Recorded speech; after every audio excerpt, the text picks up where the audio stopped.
CPIM দলের উত্তর ত্রিপুরা জেলা সম্মেলনকে কেন্দ্র করে কাঞ্চনপুর মহকুমা ভিত্তিক রক্তদান কর্মসূচি অনুষ্ঠিত হয়।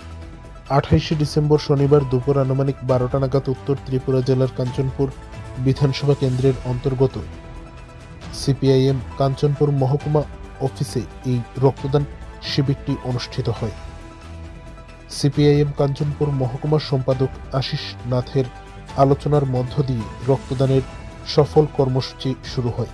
এই রক্তদান শিবিরে উপস্থিত ছিলেন সিপিআইএম রাজ্য কন্ট্রোল কমিশনের চেয়ারম্যান ললিত দেবনাথ, উত্তর ত্রিপুরা জেলা কমিটির সদস্য মনীন্দ্র রিয়াং, কাঞ্চনপুর মহকুমা কমিটির সদস্য জলতা দেবী চাকমা, মালতী বড়ুয়া, অশেষ পুরকাইস্ত, প্রভাত নাথ সহ অন্যান্যরা। এই রক্তদান শিবিরে মোট 18 জন রক্তদাতা স্বেচ্ছায় রক্তদান করেন।